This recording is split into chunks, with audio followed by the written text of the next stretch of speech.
Selamat sore pemirsa, upaya pencarian harta karun di perairan Laut Jawa terus dilakukan. Di titik terbaru yaitu sekitar 56 mil dari utara Subang, tim penyelam telah mengangkat sekitar 6.800 benda-benda arkeologis berupa porselen dari zaman dinasti Ming. Upaya pengangkatan benda-benda arkeologis telah dilakukan selama sebulan oleh PT Komeksindo, diawasi oleh Departemen Kelautan dan Perikanan. Dari kapal karam di kedalaman 58 meter, 22 penyelam telah berhasil mengangkat ribuan benda bersejarah yang nilainya ditaksir mencapai ratusan miliar rupiah. Bahkan di lokasi 786 lintang selatan dan 275 bujur timur di perairan Laut Jawa ini, diperkirakan jumlah harta karun yang ada jauh lebih banyak dari harta karun yang ditemukan di utara Cirebon, di mana 271.384 artefak telah diangkat dan dalam upaya lelang. Namun proses pengangkatan di titik ini lebih rumit dibandingkan di utara Cirebon, karena titik penyelaman jauh lebih dalam serta kondisi cuaca lebih buruk. Nantinya hasil eksplorasi dan pengangkatan harta karun ini juga akan melalui proses lelang, di mana hasil penjualan akan dibagi dengan perhitungan 50-50 untuk PT Komeksindo dan pemerintah.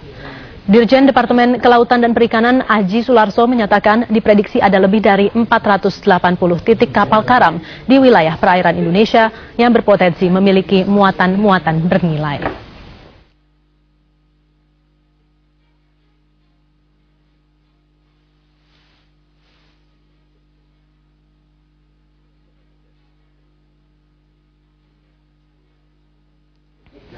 Bagaimana persisnya upaya pencarian harta karun dilakukan? Berikut laporan reporter Mariska Prudence dan juru kamera Kristo Hantarikso.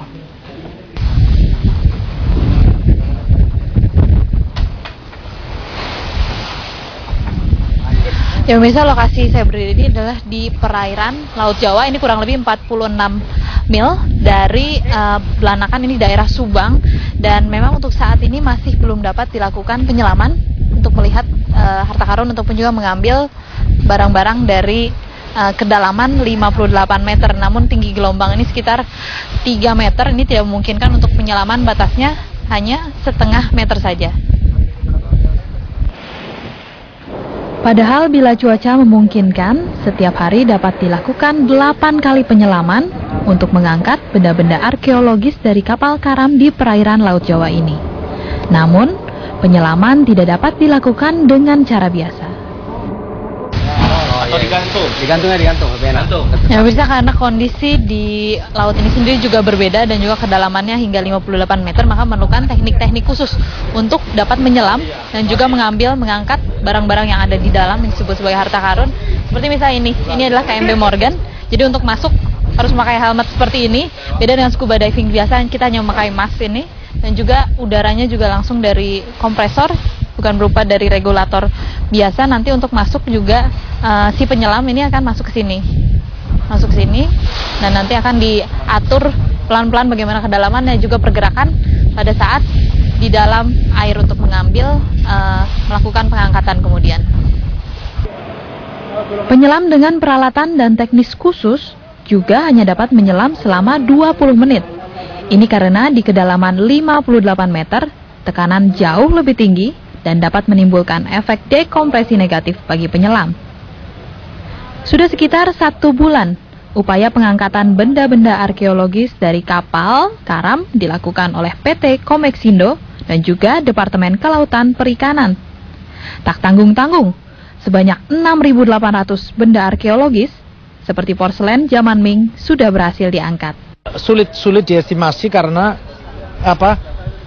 kapal ini kargonya cukup besar dan belum tentu di semua palkai ini kan kapal itu terisi. Tapi kalau dibandingkan dengan shipwreck Cirebon yang sekarang lagi lelang itu, ini jauh lebih besar. Ya, lebih besar. Mungkin bisa 1,5-2 kali lipatnya gitu. Bahkan diperkirakan jumlah harta karun di titik ini lebih banyak dari jumlah yang ditemukan di perairan Laut Utara Cirebon.